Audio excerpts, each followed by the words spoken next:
Alkisah di kerajaan Pasir Batang, tinggallah seorang raja bernama Prabu Tapa Agung. Melihat sang raja yang sudah tua, sang permaisuri memikirkan tentang penyerahan tahta kerajaan kepada salah satu putrinya. Kanda, sudah berapa hari ini Dinda melihat Kanda begitu murung. Ada apa Kanda? Ada yang bisa Dinda bantu? Begini Dinda, Kanda sudah tidak muda lagi. Semakin hari Kanda semakin tua dan sakit-sakitan. Kanda tidak bisa menjalankan tugas sebagai Raja Pasir Batang. Kanda berniat turun tahta Dinda. Dinda juga berpikir demikian Kanda. Akan tetapi Dinda bingung harus memilih Purbararang atau Purbasari. Setelah memikirkan pergantian tahta, akhirnya Prabu Tapa Agung menyerahkan tahta kerajaan kepada putri bungsunya yang bernama Purbasari. Hal ini membuat putri sulungnya, Purbararang, merasa iri dan dengki terhadap Purbasari. Para Dayang kemana sih? Apa dia tidak tahu aku sedang kesal? Dayang! Maaf Tuan Putri, ada apa? Sampaikan kabar buruk ini kepada Raden Indrajaya. Cepat! Baik Tuan Putri. Raden, ada hal yang perlu dibicarakan bersama Tuan Putri Purbararang. Raden diminta untuk ke kerajaan sekarang. Kanda, bagaimana ini? Ayahandaku sungguh tidak adil. Ia lebih memilih Purbasari daripada aku untuk menjadi ratu. Padahal kan jelas-jelas aku kakak sulungnya. Ini tidak bisa dibiarkan. Seharusnya Dinda lah yang menjadi ratu. Maka dari itu Kanda, apa yang harus kita lakukan? Bagaimana kalau kita mengutuk adikmu itu? Ide yang bagus Kanda. Akhirnya, mereka pun menemui dukun sakti bernama Nironde untuk meminta ramuan jahat yang akan melukai Purbasari. Ada apa gerangan datang kemari? Tolong buatkan ramuan untuk mengutuk Purbasari. Baiklah. Curulung cai timanggung, barabati awang-awang, cai tis tanpa bihi, mundek nyatru si itu, mundek halaka siata, anaking palias tiong. Campurkan ini kepada minuman Purbasari, maka ia akan mendapat kutukan yang aneh. Terimalah perak ini, Ni, sebagai bayaranmu.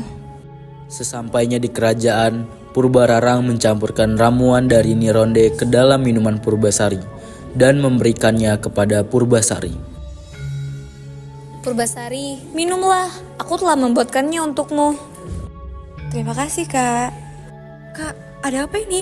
Kenapa tubuhku menjadi terasa panas dan getar sekali? Ih, ada apa dengan tanganmu? Kenapa menjadi buruk rupa seperti itu?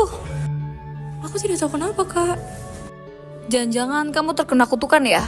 Aku harus sampaikan kabar ini kepada Ayahanda dan Ibunda. Ayahanda, lihatlah Purbasari. Inilah akibat dari keputusan Ayahanda yang telah melanggar hukum yang sudah ada. Tatah itu seharusnya untuk aku, bukan untuk Purbasari. Para leluhur pasti murka. Kalau begitu, kita perlu mengasingkan Purbasari. Baiklah, demi kebaikan kerajaan, sebaiknya kita mengasingkan Purbasari dari kerajaan. Baiklah, jika itu memang yang terbaik, aku rela bila tata kerajaan jatuh di tangan kepada Purbararang. Akhirnya, dengan berat hati, ia memutuskan untuk mengasingkan putri bungsunya ke hutan agar kerajaan tidak terkena kutukan. Sementara itu, di kerajaan terjadi kekacauan akibat sifat buruk Purbararang yang tidak bijaksana terhadap rakyatnya. Ratu, tolong kami Ratu. Kami mengalami kesusahan. Ya Ratu, sudah 3 hari kami tidak makan.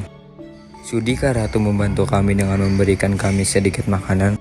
Lancang sekali kalian. Kalian siapa? Beraninya meminta makan kepada Ratu. Dayang, usir mereka dari sini, cepat! Baik Tuan Putri. Ratu, Ratu, tolong kami Ratu, Ratu. Jahat sekali ya Ratu Purbararang. Kamu baru tahu, dia kan memang jahat sekali dari dulu. Sifatnya sangat bertolak belakang dengan Putri Purbasari. Iya, pantas saja Prabu Tapa Agung lebih memilih Purbasari daripada Purbararang. Terus, kenapa Purbasari diasingkan? Kamu tidak tahu, Purbasari kan sekarang buruk rupa. Wah, jangan-jangan dia diguna-guna lagi oleh kakaknya sendiri. Tiba-tiba seorang lutung muncul dan Purbasari pun berteriak. Kamu siapa? Jangan ganggu aku. Pergi. Jangan takut Putri, aku tidak akan melukaimu. Kamu bisa berbicara? Sebenarnya aku guru Minda, tapi karena berbuat kesalahan, aku dikutuk dan dibuang ke hutan. Wah, kita senasib. Aku juga terkena kutukan menjadi buruk rupa. Bagaimana kalau kamu aku panggil Lutung Kasarung? Lutung karena kamu berwujud seperti kera, dan Kasarung karena kamu tersesat di hutan. Siapa namamu Putri? Panggil saja aku Purbasari. Oh baiklah Putri Purbasari. Tadi aku melihat mukamu seperti kelaparan. Maukah kamu memakan pisang ini? Terima kasih Lutung. Mereka pun semakin akrab. Setiap hari mereka bermain bersama. Dan hingga pada suatu hari Lutung berdoa agar Purbasari sembuh dari kutukan. Dan doanya pun terkabul. Tanah di sekitarnya berubah menjadi sebuah telaga.